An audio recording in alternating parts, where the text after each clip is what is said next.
the People's Podcast. What's up, y'all? This is DJ Busby. And it's your boy JKD. And this is the People's Podcast. You can find our podcast on all major streaming platforms. The main place we want you guys to view is the YouTube. That's where you can see us and hear us. But you can find us on all other streaming platforms. JKD. Yo. Wagwan. I'm back. You're back. Yes, sir. How you doing? I'm good, man. Can't complain, Okay. Life happens. Yeah. Last week, I had to work, Yeah. My job entails me to do on-call like every other week. Bro. So my on-call starts on Friday and it goes into the following Thursday. So I'm on call Friday, Saturday, Sunday. Monday, Tuesday, Wednesday. Monday, Tuesday, Wednesday. No on-call work. You know what I'm saying? Yeah. Thursday, no.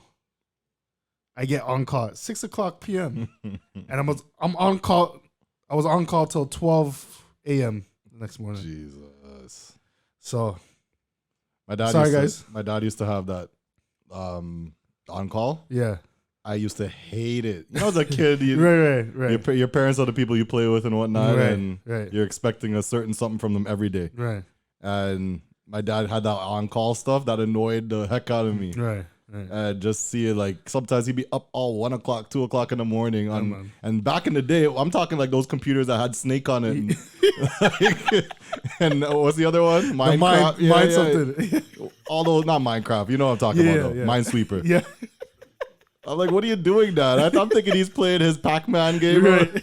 I'm talking the floppy disks, that you have to put in. That's how old school I'm talking. Yeah. But he had to do the on-call as well, and I hated that. Right. It is what it is, part of the job. It's life, man. And normally, there'd be a couple instances where either we'd have a backup episode for instances like that. Mm-hmm. But prior to that, we already used our backup episode because I went to London last minute. Right. And then I would have done another episode with Farm P. Something happened with Farm P's car. Otherwise, I would have done a recording with him. Right. So, that the stars didn't align for that one. But we're back. Yes, sir. I want to thank everybody for a few things. I try not to make this too time sensitive because this is long form material that will stand the test of time. Right. A lot of the things, like I was hearing an interesting thing the other day. As old as the Bible is, that content is still relevant to today. Absolutely. So that's like, we ain't the Bible, right? But I'm just trying to think along those lines of having content that is timeless. Right. You could come back to this episode and watch it years later. Right. So just a few little items, just a quick, as people are listening, I want to thank everybody for coming out to Soca Sleepover. Okay. Amazing. Right. Everything turned out, more or less to plan. Mm-hmm. I was very happy with the night. Everybody had a great time. Not too many complaints. Okay. Minimal, if that. Right. And it was like stuff like, why are you really even complaining right now? But I get it. True. But either way, thank you guys. That was a wonderful way to start my DJ Busby calendar of the year. Right. And then last but not least, bro, this past weekend, I was telling Skippy the other day, or today, this past weekend was a huge wake-up call for me in terms of needing to get myself back into the gym and getting myself giving myself more energy to do these things. Right. I've loaded my plate like crazy and I can't handle it, period. True. Bro, I didn't even have 4 events back to back. I had 4 events that I performed at. Yeah. One of them was yours. Yeah. But you know how that goes. Like, JKD clearly needs some help. Like, let me go assist him out because I know he's cheese right now. So let me go make the thing live. Right. But I still end up working. Yeah, you did. So technically speaking, I worked 4 nights in a row. True. Bro, it was like every single day, without fail, go to the party, get home the next day, stay in my bed more or less the entire day until the next party. And it was that cycle over and over again. And then I'm in these parties like, yo, I don't even have the energy to do this. Yeah, true. Luckily, I'm the type of act or entertainment that when I'm under the pressure or behind the turntables, no matter how tired, how stressed, how emotional I'm feeling, whatever the case is, I wake up and perform. Right. Yeah. But it was just a huge wake up call, man. I need to get that in order. Right. That was 4 days. I'm going to friggin' St. Lucia in July, couple months away. And this is like a week straight. Yeah, true. I need to step it up, you know? Yeah. We're only getting older, right? So Believe me. we're not young like how we used to be, you know? Not at all. You know, another thing that made me realize that too. I messaged somebody in the scene. They wanted to do promotion Okay. for my events. Right. So I messaged them saying, okay, send me your number. Do you have WhatsApp? I'll add you to the WhatsApp group. Right. Yo, I felt like my parents when I was getting at them for being old. She's like, oh my God, not the old people app. So, what? Oh my goodness. Am I that guy now? Am I the old guy? Yo, it's considered an old app. Apparently. I don't know how these kids is talking. I mean, I use it. Like everybody uses it. I don't know what with us in our age group. I know these we're kids. not that old. What are you trying to say? What's she trying to say? I think she's saying we're old. We're not old, bro. And with these youths, unless it's a blue bubble, it doesn't. Am I wrong? They all about the blue bubble. But then I don't understand that either, because it's like, what features are there in that, you know? Right. That's better than WhatsApp. Right. It's literally just a blue bubble. That's it. Anyway, well, yeah, I feel old now. Thank you, Rosie. That's what it was? Yeah. I want to give her a side eye from now on. You called me old? Okay. Yeah. I don't think she had any ill intention. It just hurt. It hurt. Anyways, people, when JKD and I are here, we try to do a scheduled or a formed, what's the word I could use? A format. A structured show, yes. Show that, it has the aspects that we want to talk about on a week-to-week basis, which include relationships, wealth, health, and entertainment. Yes, sir. So to kick things off, we'll talk about relationships. Mm-hmm. I feel like that and like wealth are the two ones that are the most rounded conversation that everybody could sort of like relate to. Yeah. Especially in our scene, like when talking to people outside, those are the two things, money and relationships that are like people are keen to actually want to talk about and want to learn things about. Yeah. So, and you'd be surprised just sparking a conversation with somebody. Yeah, absolutely. Like what the other person knows, what you know that's of value to them. Like I was saying with Farm P. Right. I posted randomly about investments in January. Right. He responded to it, and we've literally been talking daily since, just about life. Right. You know what I mean? Right. And other people within the scene, that's happened as well. Right. I've been pleasantly surprised to see or hear that certain people are involved in these conversations. Yeah. But you would never know. Right. We're always in a club environment, so we're just knocking glasses, cheersing, and that's it. Bubbling and whining. That's it. Right. You know? So this is an opportunity for the people that are into this stuff to have that sort of conversation within each other. Right. So as we get things started, once again, we just want to encourage you, make sure to hit that like button. That like button, as much as we say that and it might fall on deaf ears, it's important for the algorithm. I think only the last podcast, I was finally able to search us up on YouTube. Oh, yeah? And it popped up as the number one. Okay, nice. So I want to thank you guys for that, and helping us out. Yeah. Following those things like liking, subscribing, etc. So as I said, like the page, like the content, subscribe, comment. That's an important one. Yes, sir. Yep. Start a conversation, and of course, share. I did like the last podcast though with RMP. Yes, very, very good conversation. Yeah, I listened to it like 2 times. Like it was really good. Nice. Yeah, man, he's a great speaker. Gets to the point. Yeah, he chats a lot still. I'm not gonna lie. It's Trinidadian. Yeah. But that's my boy. He's really good, bro. Really good information. As I told him, I always prefer somebody who chats too much. Yes. Than somebody you have to pull teeth to get a conversation out of. Period. Exactly. Like some people, they may not talk as much, but if you have something of value to say, again, I would prefer that over literally having to pull teeth out of you. Right. To get conversation going. There's been people I brought on this podcast before who I thought would have been the best guests. Right. And come to do the podcast, and I'm literally just sitting there like, all right, I feel uncomfortable. Are we gonna wrap this up? And I'm the one running. You know what I mean? Right. So either way, big up for RMP. Congratulations to him. The Carnival Nations band just had their band launch. Right. Yes. And once again, he's paid us to advertise his services. He's doing a section within Carnival Nation, so he's paid us to advertise his section. So the ad should start rolling for that possibly next week. Okay, nice. But yeah, man, let's get things started. The People's Podcast. Now, relationships. Yes, sir. First things first. This one is a video. You know, Farm P has also become somebody who he scrolls the Instagram a lot. He scrolls socials a lot and sees certain little sound bites or videos that he would just send to us because he finds it interesting. So we sort of made him like the unofficial, researcher. I'm at a lack of words today, people. I've had a long day. Okay, my vocabulary isn't the best right now. Right. But facts, he's found a few good ones, including this one. Now, this one is about relationships, and more specifically, the relationships of the child to the parent. Yeah. And to dive further into that, are fathers as important or more important than mothers?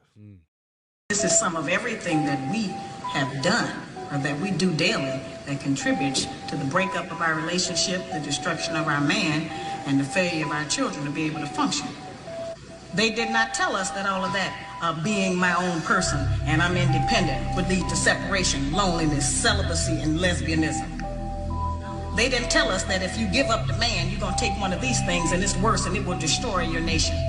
They didn't give us that information. They made us think that it was some kind of glorified position to brag about the fact that I got my own job, my own credit card, my own car, so I don't need no man. I don't even know how we got that mixed up. Ain't none of that got nothing to do with being with no man.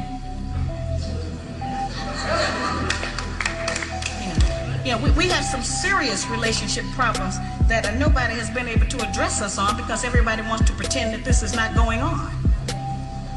Over 60% of our women are single, widowed, separated, or divorced.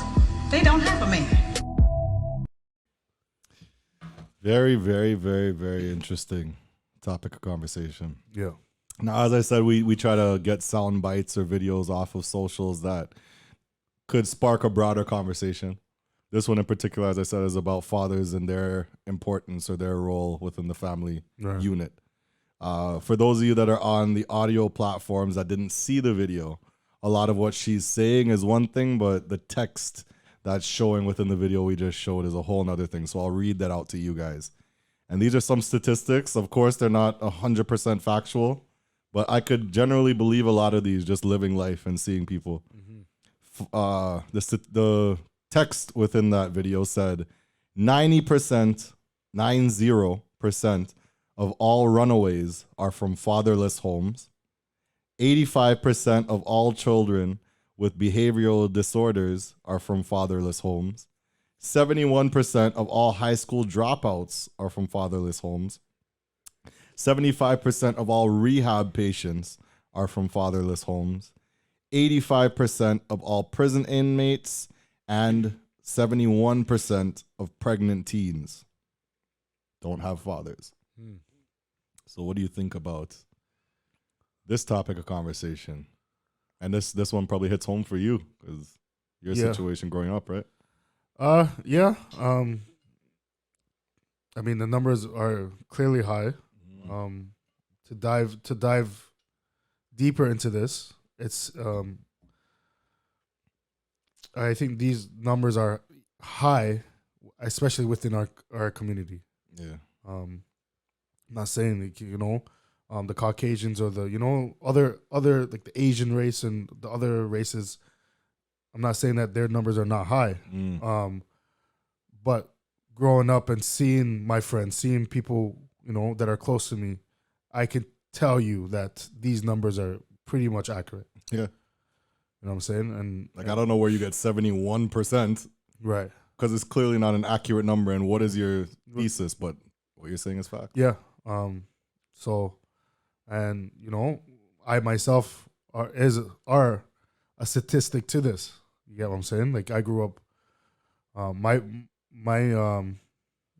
biological dad wasn't around. I did have a stepdad, but even that, it didn't seem like it was a real father. Yeah. So like I can relate to what the video was saying. You know what I'm saying? Absolutely. And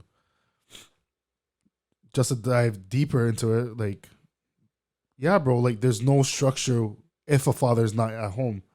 You know what I'm saying? Yeah, a mother could do certain things. You know, a mother could be there. Mother could be as strong as she can. Yeah. But a father has to be present in their child's life. Yep. And I see that right now with me and my kids. You know what I'm saying? I always wonder, like, yo, what would happen if I left home? And that's one thing I make sure of not to do, even if things get bad. You know what I'm saying? How's the doghouse been? You build it up nice? I know you've been out there sleeping in the dog. I'm out the doghouse. I can say it. I'm out the doghouse. It was a slow transition out, but I'm out. You know what I'm saying? Jakety scratching on the window. Let me inside. No, I hear that. And one thing that you and I spoke about that was very interesting the other day. Don't you find that a father, not just like the word or the person, the male figure, that's one thing. Right. But the sense of authority that has on the kids, like your voice and your dictation or your authority to the kids is one thing. Right. But from the mom, it's a completely different thing. Right. And it also depends on what kind of kid you're speaking to. Right. You know, if it's a boy child, they might be more scared of the mom when they're like setting their foot down on something. Yeah. Or as spoke about, like Lauren, right? How are their, and Morgan, how are their reactions to you and Tasha differently? Yeah, well, I mean, with our relationship, like, girls tend to gravitate more to the father. Like, you know what I'm saying? Like, the father will like give them more of a leeway than the mother. You get what I'm saying? Yeah. I tried not to do that. Yeah. I tried, just to be a parent and, see both sides. But like, it is true. Like, About to talk about he tries, huh? You ever seen his stories? Morgan, what did you just say?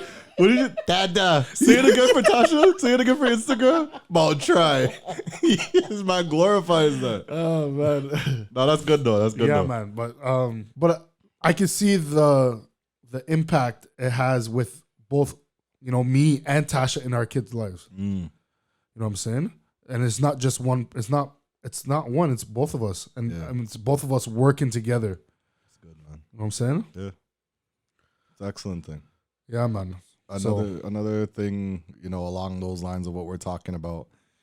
I don't know, like you can never speak on somebody's situation fully because you'll never understand their perspective. Yeah. Everybody handles things differently and everybody has dealt with different things. Right. So it's hard to pinpoint somebody specifically and say, they are acting this way because of this. Right. But what I've just noticed as an observation in my lifetime, and especially dealing with things personally, like certain things happen to you as a child that will play out for the rest of your life. Absolutely. And even if it might be something small, if you really went to therapy or like really sat down and tried to figure out why you're this way or why you do something, it's normally deep rooted in something that happened to you when you were small. Absolutely. And one thing that it is a hard thing to think about as a developing child is, why didn't this person like stick around? Yeah. Like, was I never enough? And you could see that. I believe we talked about Bel Air the other day. Yeah. You could see that in Fake Will's like persona. Right. And even back in the day with Fresh Prince, same thing. Right. Why doesn't this guy love me? Right. And you grow up with that hurt and that pain. Right. So that could affect people in a very negative way, which I think these statistics are showing. Yeah. Going back to what you said about the deep rooted thing, and it's funny because my mom always tells me, like, because I've always been overweight my whole life. Always been over, like, since I was a child, right? Yeah. And my mom always says, like, no, you need to go to therapy, because she thinks she's been saying that she thinks that that's something that happened to me. Something happened to me when I was smaller. Yeah. And it had to do with my father.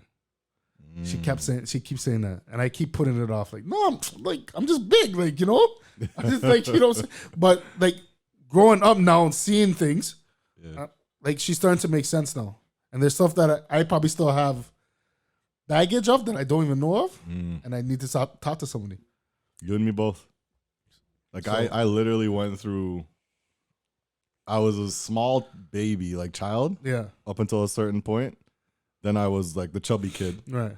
And then I got really sick and I lost like everything. Right. I was like a skeleton. And that was a scary time in my life. Like it was 6 months or something. I was just throwing up everything. It was damn near bulimic without trying to be, you know? And I became like extra slim. Right. And that scared me when I couldn't eat. So when I was able to eat again, I was scarfing it down. Right. Right. So everybody's looking at me like, oh my God, you lost so much weight. You look so good. I'm like 11 years old. Right. Right. But just as quick as I lost that weight because I was sick, I gained twice as much back. Right.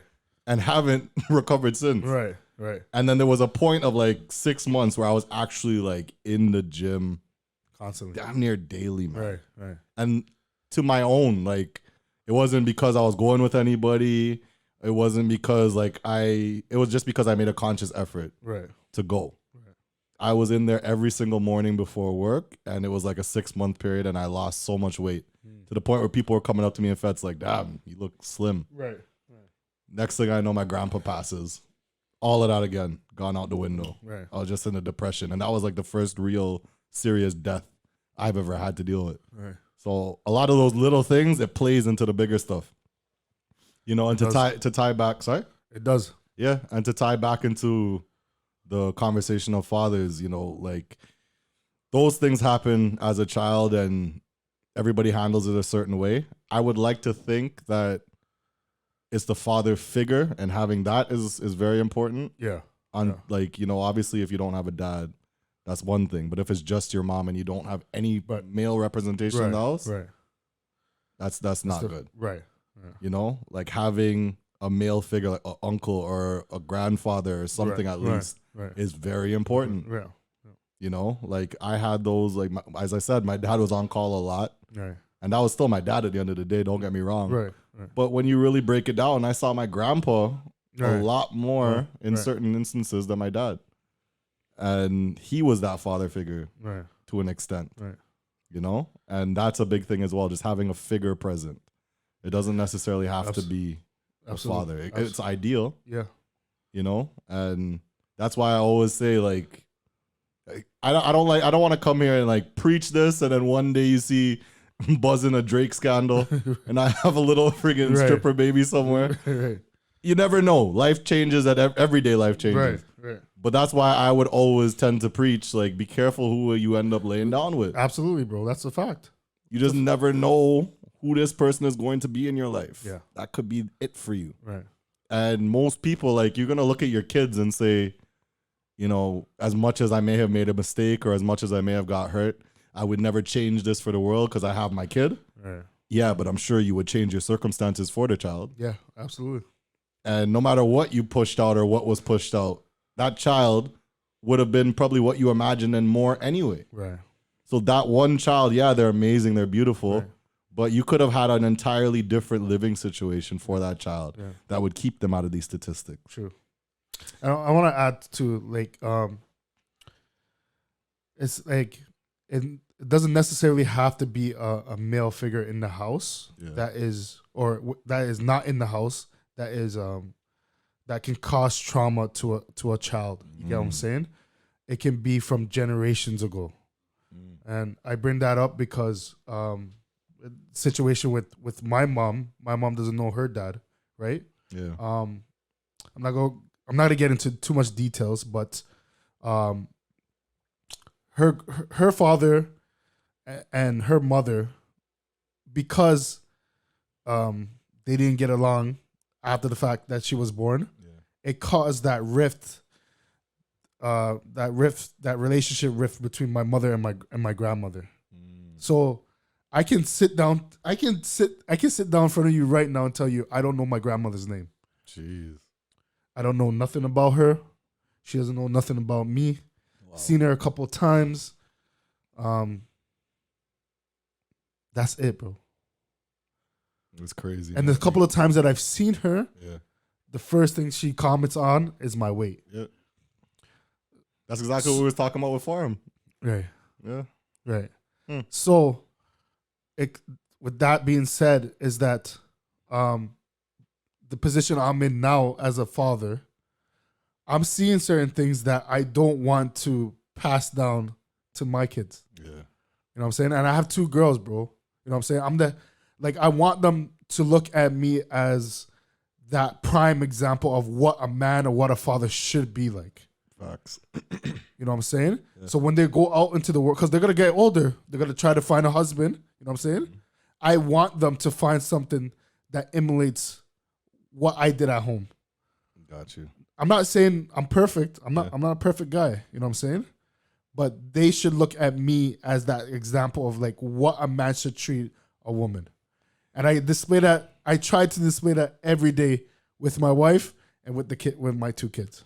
I would personally say a trying man or a trying woman is way better than a perfect man. Yeah.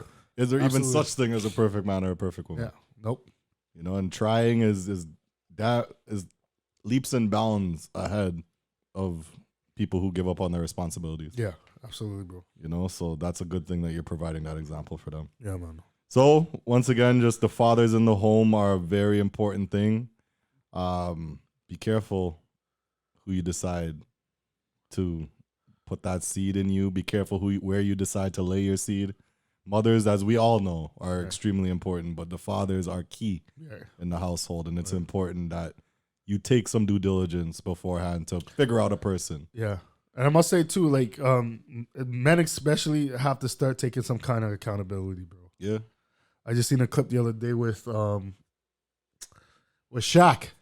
And he was talking about his ex-wife. And it seemed like the other guy, the guy was asking a question, like, yo, you got divorced. Like, I feel like getting a divorce, it's like it's a 2-way streak. And Shaq's like, nah. Like, well, in his situation, he's like, nah. Like, you know, that was my fault. She was a great mother. She was a great provider. I messed up. That's good. And I feel like a lot of men need to start doing that, bro. Yeah. And I feel like that's when curses are broken. That's when healing starts to happen. And you know what I'm saying? You can be a better man. Yeah. That's big. Accountability is huge, guys. Yeah, man. Very big. So keep that in mind. Fathers in the home, extremely important.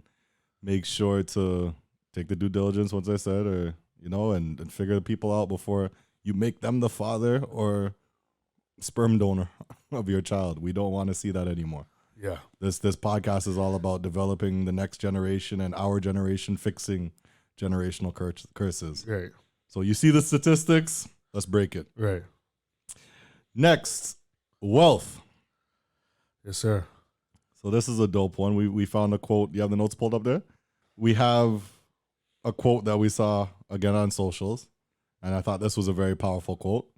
The quote is, "It's not what you leave to your kids that will make them great. It's what you leave in them." Yeah. I love that one. Knowledge is power, bro. Yep. And we live in a generation where, like, we're not teaching our young ones right, bro. Like, and I'm not just, I'm saying it across the board. Yeah. From the school systems to parents at home. We're not raising them to be leaders. We're not raising them to think. They're just there. Facts. And what we teach them at home, how to think, you know, how to conduct themselves, like you know what I'm saying? Like we have to set that standard, especially at home. Yeah. You know what I'm saying? Like schools, like, yeah, you know, you go to school, learn 1-2 thing, but I feel like everything happens at home. And knowledge is, like, from when we were young, bro, like our parents tell us, be in your books, study your books. You know what I'm saying? Yeah. No, think. You gotta be able to think quickly. Yeah. Facts. All those things. And one thing my mom always used to tell me, and to an extent it is facts. You are in the same position as other kids that are way more privileged and have the skin color to thrive in these fields. Right. So you have to work twice, 3 times as hard. Absolutely. In order to have the same opportunities that they do. Absolutely. And that's one thing she always beat in me. She told me, make sure. And it's facts. Yep. There's certain people out there, and it's not just the skin color. It's like just privilege in general. Right. Certain people are in way more privileged situations Right. that allow them quicker access to what I want. Right. And if I want that, I have to put in more work than Right. them. Right. And that's been more true every single business opportunity I go into. Right. Right. So my mom's always taught me that. One thing that I saw, I think I can't remember whether it was Shaq, which is funny you brought him up already, Yeah. or Steve Harvey. It was one of the two.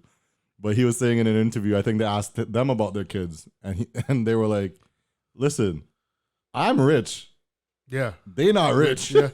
Yeah. So it was Shaq. It was Shaq. the Shaq. Yeah. So he's like, whatever they want, that has nothing to do with me. Right. Me and your mother are rich. Right. Right. Y'all have to figure it out. Right. And I'm like, honestly, would I be that type of dad? To me personally, when my kids are little, I would spoil the nonsense out of them. Right. Even growing up, the girls, whatever the case is, I would definitely spoil them right. Right. Right. But the boys, I would make sure and like have that sort of Right. thought process. Right. And one thing that I loved was he said, y'all have to finish school. Yeah. That's out of the question. Right. Right. I'm paying for all of this. You have to finish it. Right. But if you want money from me, you have to come and bring me a full business plan for your business. Right. Whatever it is you want to do, if you want to do whatever, you have to present a business plan to me and I will fund that entire business. Right. And to me, that was genius because it forces them now To think, bro. to think Yeah. and knowing that, okay, I have access to this money, Right. but I have to work for it is key.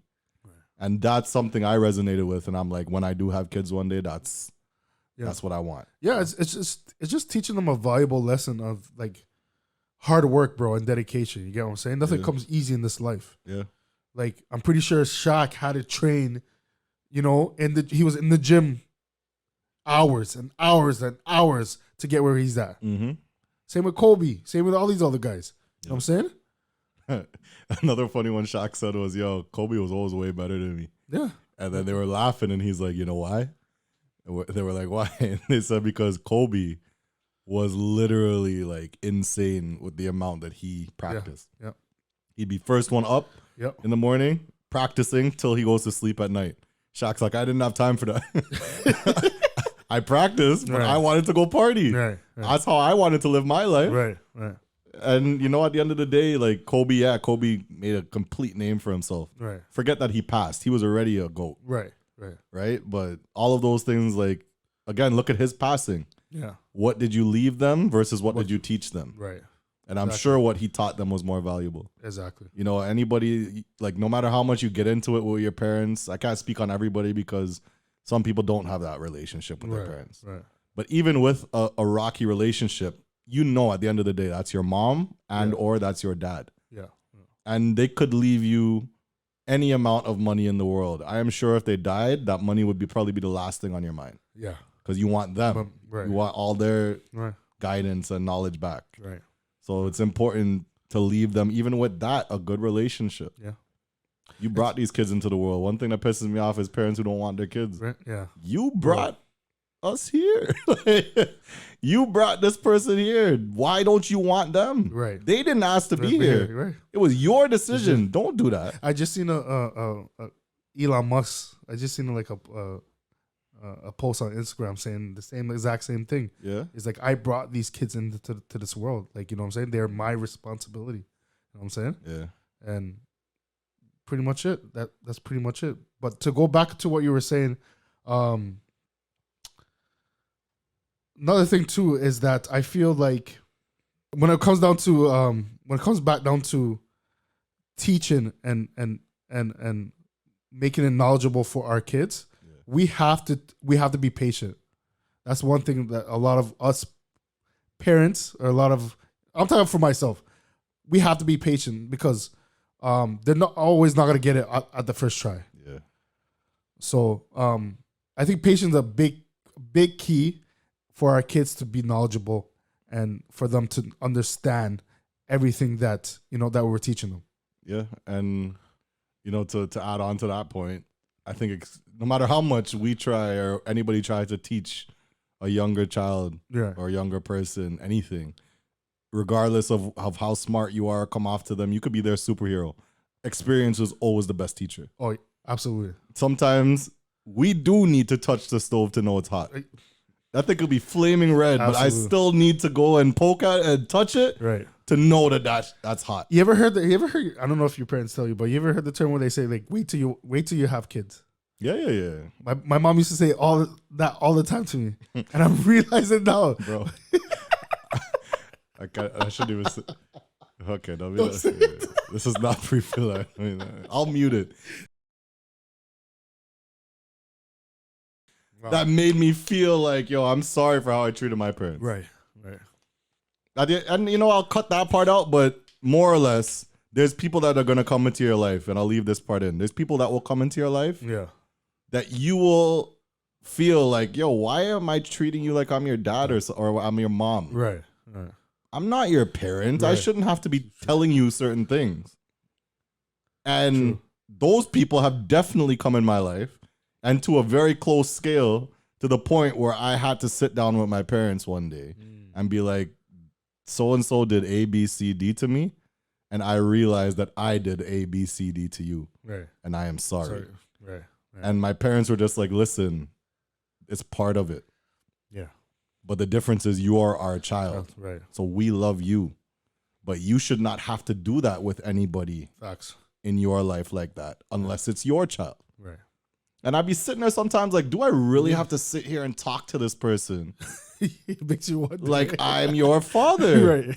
Or do I, like, you're doing such nonsensical things that I'm like, did you have no training? No bratopsy. No bratopsy. It's funny because Judgment's literally right now live with no bratopsy. And he's... Big up Judgment, man. Happy birthday to my brother Judgment. But yeah, it's real. It's real. Yeah. I should not have to be playing like somebody's father or telling somebody the most obvious things. Yeah, bro. And that's something that's important as well to leave in your children. Like, leave them with the inherent, like, this is wrong. Right. This is right. And if anything should happen that's away from what's wrong and right, like how to break apart the two. Right. That's key. You can't have people out here that are just like taking chances at life and it will not work well in a relationship when you move forward. Right. Whether it be a relationship, partners, friends. Right. There's always like one thing, as you said, well, that's what your mom told you. Mm-hmm. My grandma always told me something that stuck with me till today.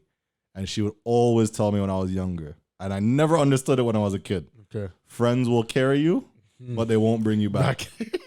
She told me that religiously. Right. I don't know. It was two things that like really sucked. There's that and hurry bird, don't build good nest. And as a kid, what is this? Right. What is my grandma telling me? What's this only? Right. But you grow up and it's just, again, it's like the Bible. Like these things carry on. Right. These messages carry on. They're timeless. Right. And no matter what we're going through in the world, there's stuff that could be applied to what you're doing. Absolutely. Leave those things with your kids. Right. And one that I always say, I start saying to Lord too, if you don't hear, you will feel. Leave the poor girl alone. It's my daughter, man. I love her. I never liked that one. I don't think any of us like that one. We knew what was coming out. But it's true. It's true, though. It's true. I'll go give you something to cry about. You want to cry? I'll give you something to cry about. Yeah, and just keep in mind too, I get that whatever you have is passed down. Yeah. So it's just a reminder because I actually reached out to the lawyer that you sent me. Okay. To get a will. Right. And it's difficult even thinking about that and the fact that, anything could happen. Yeah. And literally writing on a paper what you want to leave back. I'm trying to live till 100 and something. I'm not trying to write my will at 32 years old. But it's this stuff you got to do. You never know. Right. And as much as you do leave those things back to your loved ones, remember too that, there's no Brinks truck that's coming behind your hearse when you pass away. Exactly.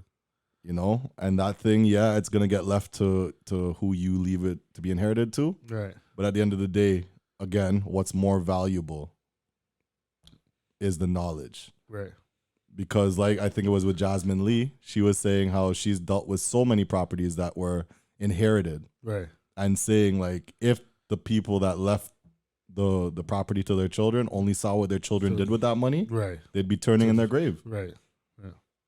But if the kids had the knowledge to say, okay, well now I have X amount of dollars Right. because thank you dad, thank you mom, Right. I have this money, let me use it smart, Right. or use it for good, Right. not go buy, the latest car or whatever the case Exactly. is. Exactly. So it's just an important thing to keep in mind, guys. You want to do the world for your kids, give them every opportunity possible. Spoon feeding them might not always be the best. Yeah. As I said, when I have girls, Right. or a girl, I want to spoil the nonsense out of them. That's just me. Right. I have my niece. I'm spoiling like crazy. Right. Right. And if it's my boys, yeah, I'll spoil them too. But they're gonna be my boys. They're gonna grow up like Right. the right way, Right. because that's how my dad trained me. I would train them with the same respect. Yeah. So, guys, we talked about relationships. We talked about wealth so far. Thank you for staying tuned in. Just want to quickly remind you to hit that follow button. Yes, sir. Hit the like button. Very important. It adds to the algorithm, which lets more people see us. Right. Hit the like button. Just go back to the app quickly. Hit the heart or the thumbs up and comment. Yeah. Anytime you hear anything you want to chime in on, we read your messages, we read your comments, and we truly appreciate it. We want to hear from you guys too.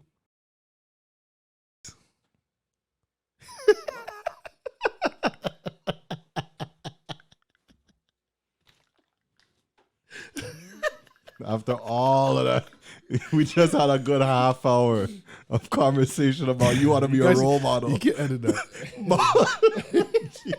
But look at this guy. All right, moving along. This is the Health is Wealth segment. Now, this one I find extremely important. It's not spoken about enough, and it's kind of one of those conversations that gets shied away because men feel emasculated when they hear it. And that conversation about health is the fact that black men need other black men in the community to speak to have conversations with, to vent with, to speak with and guide each other through life type thing. Right. And men in general need a safe space and community to speak freely. Right. My thoughts on that, the moment we look too emotional, they're not men. They're not manly enough to handle it. Right. The moment we get upset about something, something's wrong with them. They're not man enough to handle their emotions. Yeah. You understand? But then when we act emotionless, he doesn't care about anything. Yeah. So it's like, where do we fit then? Right.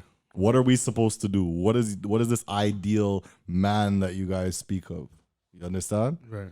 And having that safe place to be able to vent, to be able to communicate and work through your problems with like-minded and like-looking people is important. I'm pretty sure the same therapy you were talking about, you would feel much more comfortable going to somebody that looks like you versus some absolutely old white in a button up. Yeah, absolutely. You're right. So it's important to have a community of people like you to speak about these things. Right. And to go back to what you were saying, I find that it's through society and just through how we are brought up is that we're always not supposed to show emotions. Like we're supposed to be emotionless. We're supposed to be the man that, that strong figure. And I find like I'm gonna say it's just generally the woman's fault, but women do a lot to downplay the man's emotion, bro. Yeah. You know what I'm saying? When we want to talk to somebody or we want to talk to them, they're like, you know what? Just suck it up, bro. You're a man. Like, why are you crying? You know what I'm saying? Yeah. And I agree. Like, we do need men around to talk to, but the woman have to understand like we're human too. Yeah. Yes, we're a man, but we're human too. We cry. We want our emotions to, we want to express our emotions. Help us out, especially black women, bro. Especially black women. And one thing that grinds my gears, I know we're not in the entertainment section yet, but can we please interject with the Ultimatum? That was one of the most triggering things I have ever watched on Netflix. Anybody, those of you that don't know what I'm talking about, it's a new Netflix series. Yeah. That literally there's like 10 or 5 different couples. And in each of those couples, there's one person giving the other the ultimatum. Right. Saying that we're going to go through this experience, and the experience is to date somebody else's partner. Right. See if you drive better than us. But the point is to see what's out there and come back and make a decision, an ultimatum. Right. It's either you marry me or you go. Right. Right. Bruh, that was one of the most triggering things. It was, bro. It was.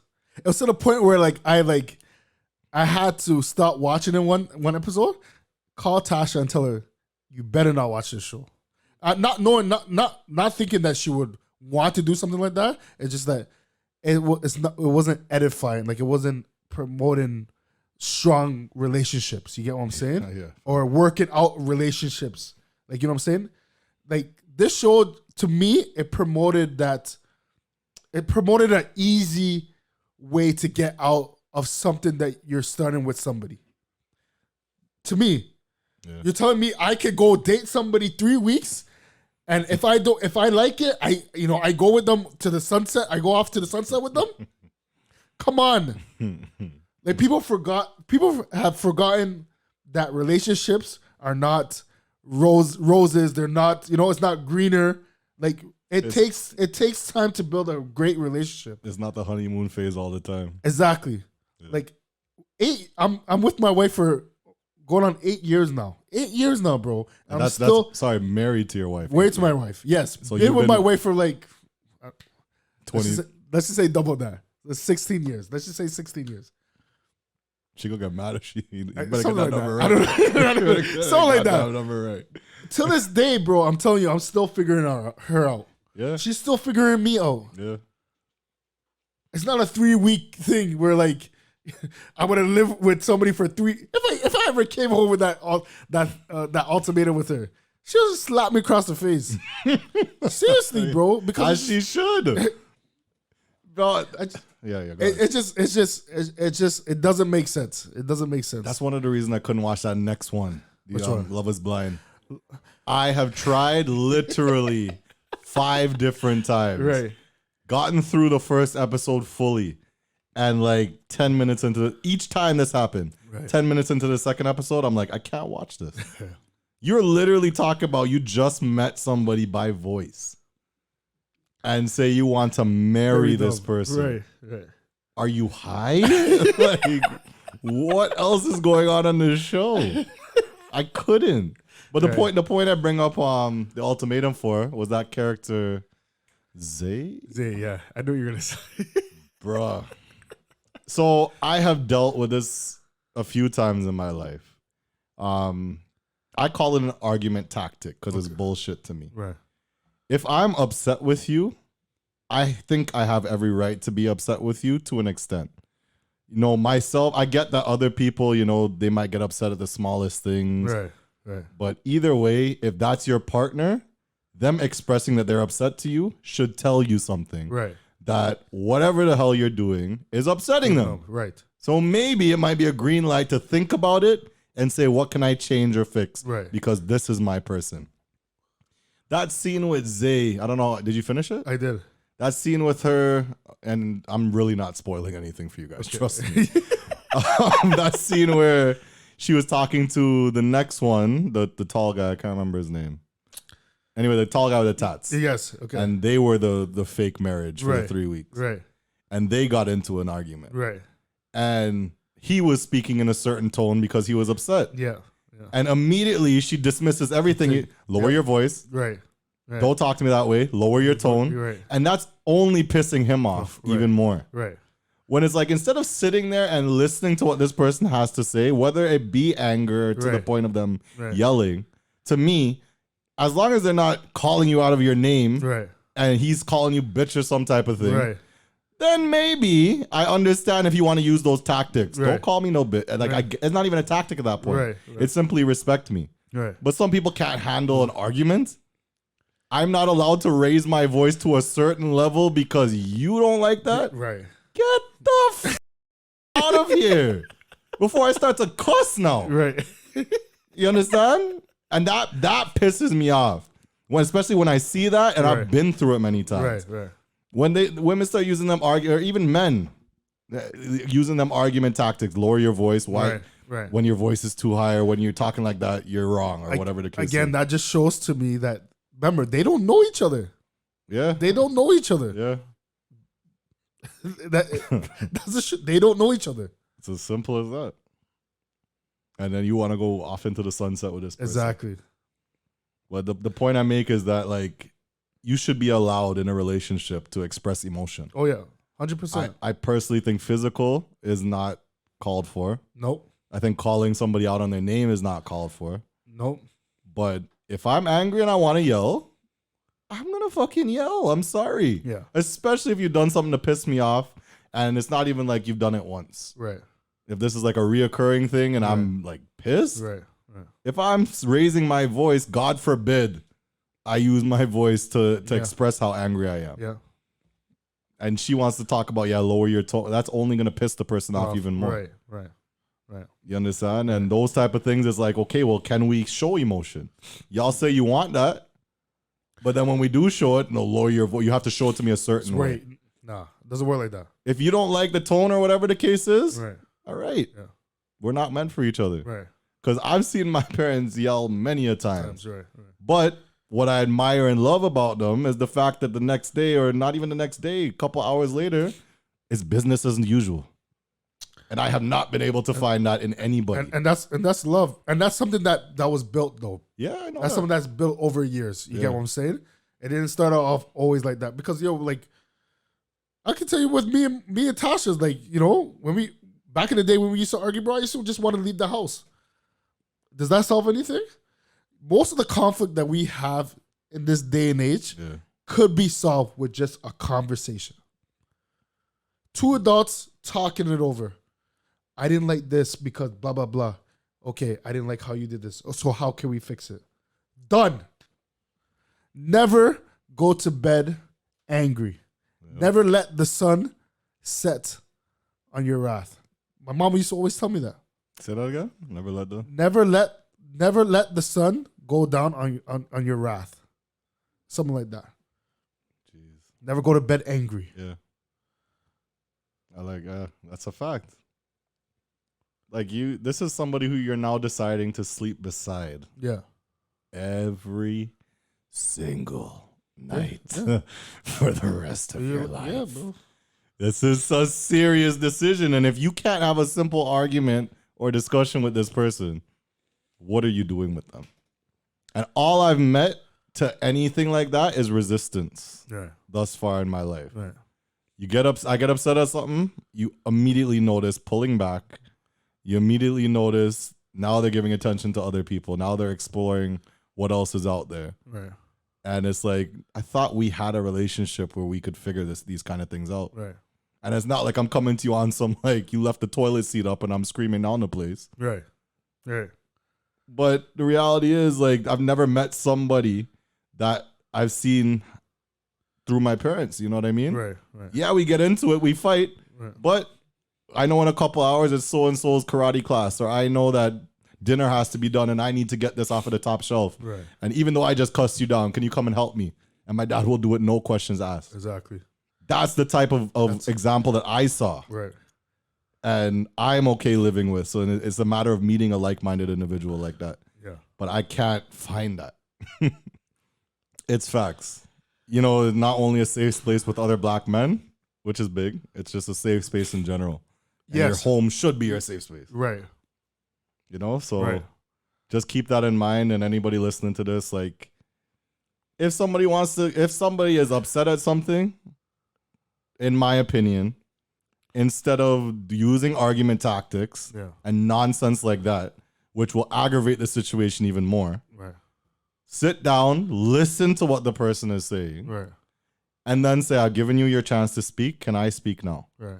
So just avoid those things and talk with logic and tact. Right. You know? To go back to what you were saying about men needing to find other black men, I do find it kind of difficult though. Yeah. To with seeing men like me in my situation and talking to them because they're not around. Meaning like I have friends, you know, most of them, some of them I could do like, you know, talk with them about, you know, what I'm going through. But most of them they don't have kids, you know what I'm saying? They're still out here living that single bachelor life. I'm not dissing you, but not for lack of trying. Yeah. But I do not find like I don't they're not really around. When I was growing up, yes, but not at this present moment. Yeah, I got you. It's kind of difficult to find, you know, other black men to relate to and to confine in, you know what I'm saying? Yeah. Growing up in church, that was like key. Like that was like it was there, like growing up in church, you know. I can go to like my pastor, I can go to certain leaders and stuff. Yeah. But times have changed now, you know what I'm saying? I'm pretty sure I could find some in my church that I go to, but it's very hard. Yeah. I must say. And I think a lot of this was us tying relationships to needing advice about that. Yeah. But at the end of the day, it could be anything. Like a lot of us are stuck in, well, I shouldn't say stuck. A lot of us are in what feels like dead end situations with our jobs, dealing with certain coworkers that a lot of us could relate to those conversation points. Right. And somebody could give you an example or story about what happened to them that would shed light on how you're feeling about your particular situation. True. And those things are important and key as well, right? Yeah. People in general just like, my kids were teasing me today. Yeah. And you speak to like a prawn, for instance, and then he says, oh yeah, Acadia did the same thing the other day. Right. Here's what I did. Maybe it could help you. Right. Just those safe spaces where it's like you're able to vent and say those things. Right. And again, sometimes therapy might not be the best method, but there's good people out there, man. Oh yeah, for sure. And we're that type of culture in that community where like we don't want to say anything to just anybody. You get what I'm saying? We're so closed off. Yeah. It's kind of hard. You know what I'm saying? But we need to. Mm-hmm. Facts. So, last topic of the day, and entertainment. Mm-hmm. There's a very big subject we need to talk about that we didn't have a chance to talk about on the podcast yet. We'll get to that just now, but I kind of want to dive a little bit more into Ultimatum. Okay. So you just feel the premise of that show is stupid? Yeah, bro. It's to me, it's not relatable into real life. Yeah. Because like if you look at the show, most of these relationships, it's not like they were together for like 3 months, 4 months. Like they were in these relationships for like 2 years. Yeah. So you're telling me 3 weeks is gonna turn around the situation or turn around your 2-year situation, and you just want to run with somebody else into the sunset because of 3 weeks. Mind you, I can say like I don't know their situation beforehand. Yeah. You get what I'm saying? Yeah. But still, that's 2 years, 2.5 years down the drain, where something could have been easily worked out off camera by a conversation, like I said, or a couple conversations. Yeah, facts. I think a couple things with that. To play devil's advocate, I also disagree with, I'm with somebody for however many years, and then I meet somebody new, and in 2-3 weeks, I have now decided, forget this person. Right. Because the point of you coming on the show was to help your situation. Right. To explore, see what you had, and move forward with that, or leave. Right. I think to play devil's advocate, like I said, the part of the show that I liked the most was the fact of being able to go and see what else is out there. Right. Because like I said, with me actually going into the world and meeting certain people where I feel like, yo, like, am I your father? Right. It gave me more of an appreciation for my parents. Right. And that's something that is possible. Right. I wouldn't say going and living with a complete stranger that you're sexually attracted to Right. for 3 weeks is the solution. But being able to go out and date to a respectable, Right. whatever you want to call it, Right. level, Right. to see what else is out there, and to not only have appreciation for what you have at home, but to appreciate what the person does for you. Right. Right. A lot of people, like, you leave a certain situation and then later realize that you took a lot of that stuff for granted. And a lot of the things that you did or that somebody did for you, Right. you're now seeing that this new person is not going to do for you. It's funny you said that, because I just read a quote that said, don't leave something good for a potential better and then find out that the better wasn't good or something. Yeah, the better wasn't good. Yeah. And then you try to run back Yeah. to you know what I'm saying? Try to run back to get what you had. It's just the cliche, you don't know what you got till it's gone type thing. Absolutely. And the way that I have seen relationships work and stable households is what I have shown in my past relationships. Right. Yeah. And certain times I know for a fact that they've left and gone to like a waste you. A complete waste you. Right. That I am sure they're only there for one reason. And I'm like, do you really realize what I provided for Right. you? Like, Right. just simply emotion wise, not having to worry about me Right. like stepping out. Right. Do you understand, like, Right. in the world that we live in today, what I've provided Right. just in that aspect alone? Not even the stuff that I did. Forget that. Like, I did that because it was the moment. That was my person. Right. But you leave that now and you're going to go back into the friggin', you know? Right. It's like they're going backwards. And that it's a very unfortunate situation that some of y'all have to go through. Again, people have to touch the stove to know it's hot. Exactly. You know, and it's unfortunate because not everybody was raised the same, not everybody has the same values, and not everybody holds things to a certain importance or standard. Right. But I think, that aspect of things, being able to see what's out there, Right. but at the same time still have respect for who you're with, Right. and using that experience to come back Right. and be like, okay, I get I messed up here. Right. I get you were doing these things. I get that I could change these things, but I also saw good things in them that I think you need to work on. Right. That would be a positive direction, you know? Right. Otherwise, like, it was entertaining. It had its moments. Yeah. And I feel like it did make some of them better. It did. Yeah. You know, as much as it was foolishness to see some people like, Right. we're going to get married. Right. The one character, well, I want to say I liked him, but I respected him, was that Colby guy. Okay. Because going into it, he's the one who gave his girl the ultimatum. Yeah. But he's just like, yo, that's my girl. Like, I'm not letting this up. Yeah. That's my girl. And at the end of it was his girl. That was another triggering moment, bro. When she was at the table with her friends. Yeah.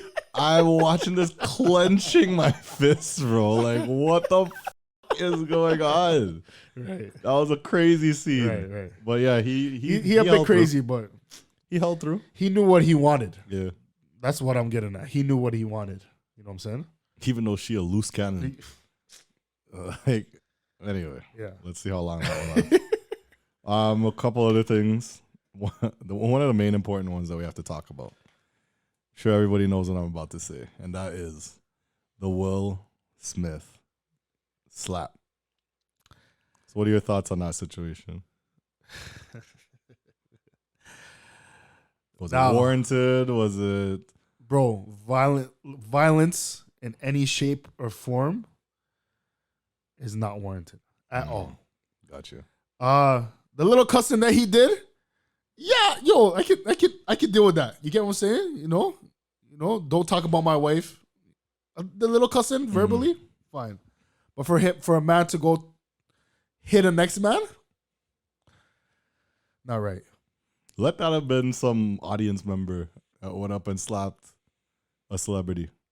Exactly. That person would have been detained so fast. Yep. Arrested, charges pressed, like. Yep. But because what? It's Will Smith and Chris Rock. Right. We didn't even hear it until about 2 days after that happened. Right. That Chris Rock decided not to press charges. Yeah. That should have been something we heard when we saw the video. Yep. I was like, what is going on? The amount of privilege right now. Yeah. When I looked at that situation, I was hurt. Especially because, we've only done what, 7 episodes? This is episode 7. Yeah. I probably said twice on this platform in relation to like people in this industry that we're in, the DJ and party industry. I've said I don't understand why some of these people act holier than thou. Yeah. When you have people like Tyler Perry, like Will Smith, so I might have to adjust that one a little bit. But you have people like them that seem like humble people. Right. And you in this soca dancehall industry, whatever have you, is acting like you're the top, the Don. Right. Come off your high horse. Right.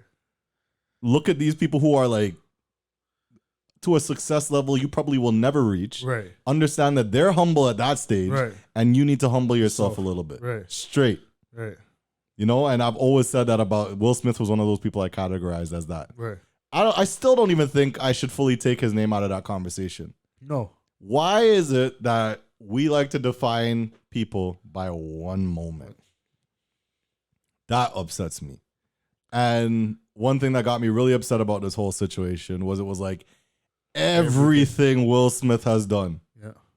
No matter how much good, how much charities, how much people he's looked out for, none of that factored in with this slap. Right. There was no talk about he needs help. Right, exactly. There was no talk about, what was, it was just straight up, Will was wrong. Right. Will is crazy. Right. What happened to Will? Oh, he's probably just dealing with it because of his August situation. Right. Like, why have we gotten to the point where we can't even wish for somebody to get help? Why is it that no matter what he's done in the past, that's why sometimes, like, I'm gonna be like, you guys are my people. Yeah. My close people who I talk to, I hold closely. They have a certain place in my life. Right. I'll be honest, I really don't care about majority of y'all out there. Right. Period. A lot of y'all listening, I care about your well-being. Right. And I care about doing these platforms in order to develop us as a culture. Right. But individually, if I now lose my ish one day, go up there and slap somebody. Right. Y'all just gonna turn on me without caring at all. So why should I invest any time into y'all? Like that, if you know what I mean. Yeah. Y'all are my friends, so I speak to you on a daily basis and whatnot. Right. But other than that, like, you guys shunned Will Smith. Right. And that upset me. Because, I get what he did was wrong, but you don't just throw a man to the wayside, especially a black man. Right. But at the end of the day, that was what upset me about that. A few other smaller things. I wouldn't even say small. A few other things that tie into that. Jada's response. Yeah. That really upset me because she's the nucleus of this. And you literally went on your platform. And to be honest, you always hear the term like, if your partner acts out of hand, you got to defend them no matter what. Absolutely. And then cuss them in private or whatever the case is. Absolutely. Will literally went up there to defend your honor. And the first thing I heard in the publicity in the news was that Jada said, yeah, Will kind of overreacted. You're a piece of shit. I mean, I'm sorry. And she is the nucleus. Yeah. I don't know their relationship fully. I'm not going to sit here and claim that I do. What I have seen, though, is that she's the problem. Yeah. I'm not going to. Again, I don't know their relationship. I don't want to assume anything. From what I see, though, clearly, he loves her more than she does. Facts. That's all I'm saying. That's still going to be deep-rooted in that Tupac. That Tupac love she had. Right. Yeah. I don't know what it is, but they definitely both need help. You imagine if Pac went up there and slapped somebody for her? Exactly. Ooh, baby, I love you. You're right. Toxic people, man. And then the last thing or last couple things I'll say on that is the child. What they said. Like, you see what's going on. You see what your father just did. Right. And you have the nerve to tweet something like, that's how we do? Relax. And let's slow down a little bit. Like, Jesus Christ. Why are you going and saying that publicly? Seriously, though. Like, what the hell is your problem? It's already sensitive. Right. Now what you're showing them is, okay, well, that's your father's attitude. That's how he's trained y'all. Not just that. By that tweet, he's showing people of, let's just, the white tees, that's how we are. Seriously. Yeah. Like that's basically, like, why would he tweet something out like that? You're basically giving more fuel to the fire for other cultures to say, that's how they are. Let them do that to themselves. They're embarrassing themselves. Interesting. Well, there's that, and then the little last thing I could touch on that I saw was Chris Rock's brothers now. Because Chris Rock decided not to press charges. Right. And, at the end of the day, like, Chris Rock knows what he's doing. Right. That slap was not warranted by any means. Right. But the stuff that he says is literally designed to offend. Yeah. So you can't tell somebody how to react to it Right. But he decided now not to press charges. Yeah. Being, I guess, the situation being sensitive. Yeah. But now his brothers are on social media on some, we'll see you when we see you, Will. Well, like any brother would, bro. Yeah, I get it. You know what I'm saying? Like any sibling will. Like if somebody did that to my brother. Yeah. We'll see you when on site, bro. Yeah. On site. Like they're furious. You get what I'm saying? Yeah. But there has to be some kind of level of maturity with that as well. Yeah. Yeah. You know what I'm saying? It happened. Yes. It happened. How can you move forward? Especially being a black person in that industry, bro. Tragic stuff. But we hope that they heal, or especially Will. Right. And again, like the last thing I'll say, I know I keep drawing on different points, but stuff keeps coming up. One of the things is we don't know Chris Rock's trauma. Right. Exactly. Yeah, he pokes fun at people, but what was his upbringing like? What help does he need? Right. Everybody talking about Will and something's wrong with him, or some people are like, yeah, he needs help. Right. What happened to Chris? Right. Are we checking on Chris? Exactly. Like, does Chris need help, maybe? Right. How did that joke even come about? Some people were talking about it was the writers. Right. Some people are saying he said that on the fly. People say that he didn't even know that Jada was suffering from alopecia. Which is probably fact. Yeah. And then they pulled up an old clip of Will that he was making fun of a bald guy on set doing a late night talk show. Right. And then literally when the crowd was like, ooh, Will was like, come on, guys, it's just a joke. Yeah, exactly. And you want to come and do that years later. I think at the end of the day, it would have been a lot like this made everybody talk. Yeah. But the problem is it was rooted in violence. And now Yes. it's going to make people think it's okay. Right. I think it would have been much better had he just gone up there, took the mic, and even if he wanted to say it with a stern attitude, Right. yo, that's my wife you're talking about. Exactly. She has hair loss. Exactly. Don't. And even if he cussed because you're mad at That's him, what I'm saying. Yeah. don't effing talk about my wife. Right. And either drop the mic or give it back to him and go Right. back to his seat. Right. Exactly. But you go up there and like without warning, slap him. the shit out of this guy. I sounded like a punch. Right. That shit was wild, bro. I said, my God. And I couldn't believe it when I first saw it. I Right. don't know about you. Right. Yeah. I had to like zoom in. Like, It looked is kind of that fake still. Yeah. It did look kind of fake, but like he did slap him. Yeah. I had to think, is that really Will? Is that really Chris? Yeah. What the fuck? Right. And when I saw it, I'm like, my God, it is them. And one thing, the only thing I would hate to see is women using that as like a foundation for their relationship. I could see it now. Yeah. Oh, you ain't defend me like that. Okay, you're not as valuable. You're not a man. Again, these are things that need to be taught at home. These are things that are not taught at home because why? There are no father figures in their lives. Yeah. Facts. And it's facts. So with that, people, we'll bid you adieu. We thank you for watching the People's Podcast once again. We appreciate you. We're still working on a special guest. We'll probably have them for the next episode. Yeah. We want to get into the relationship aspect of things from a professional. Right. We've spoken about wealth through Jasmine. Right. We got into the entertainment side with Kevin Crown. Yeah. I think next is relationships. Yes. So that conversation will be coming to you soon. It'll be an epic one as always. Thank you once again. Just a reminder, make sure to hit the like button. Mm-hmm. Make sure to follow. Make sure to comment. And definitely make sure to subscribe. Yes, sir. We're still looking for volunteers that would like to help with this project. Anything that you think you could do to assist with this project. Right. Fun fact, fun story before we get out of here. I was literally last night in the process of mentally mapping out how I'm going to design this space for the podcast. Mm-hmm. I am on Amazon putting things into my cart. Right.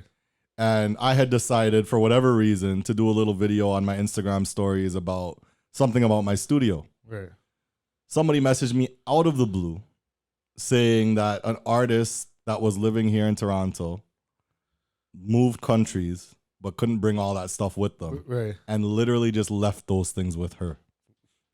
Wow. And I'm talking like studio equipment, lights, a TV I'd wanted to put up here, camera, all of these things I was going to go and invest a bunch of money in. Right.